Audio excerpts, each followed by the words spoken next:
Saudara, seorang anak berumur 6 tahun di Lumajang, Jawa Timur berhasil menyelamatkan banyak nyawa saat awan panas guguran menerjang pada Sabtu 4 Desember lalu.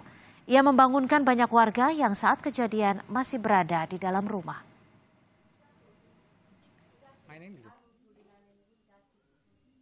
Ahmad Nanang Arifin kini tinggal bersama ibunya, Lulus Susilowati, dan ayah tirinya di tempat pengungsian di Desa Jambe Kumbu, Kecamatan Pasur Jambe.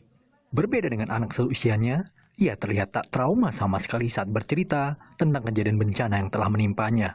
Nanang bercerita sebelum kejadian, dirinya bermain di dekat sungai belakang rumahnya. Namun tiba-tiba keluar lava dari arah sungai Besuk Lanang. Melihat hal itu, Nanang kemudian berlari memberitahukan ibunya.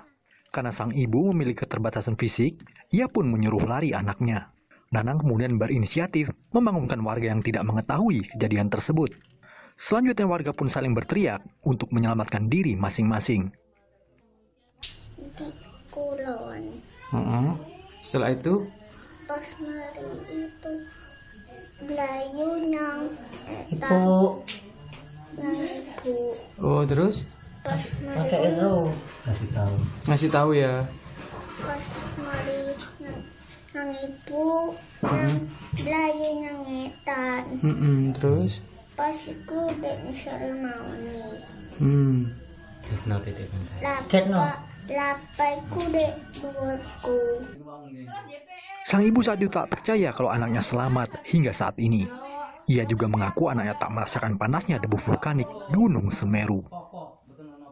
Jalan ke timur itu. Artinya kalau anak ibu tidak mau ngasih tahu kepada orang-orang di sana, banyak yang tambah banyak ya korbannya. Iya, itu ceritanya Ya, itu.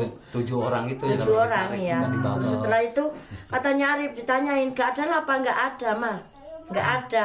Soalnya ndak ketok peteng, enggak bilang gitu. Dia nggak merasa panas. Nggak merasa panas.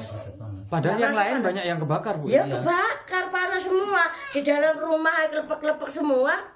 Yang di luar itu ndak panas. Tapi Putra Bu enggak Dia panas. ndak sama sekali itu ndak terjerat. Enggak luka. Ndak luka. Kini, Nanang beserta ibu dan ayah tirinya tinggal sementara di rumah saudaranya sambil menunggu tempat relokasi dari pemerintah.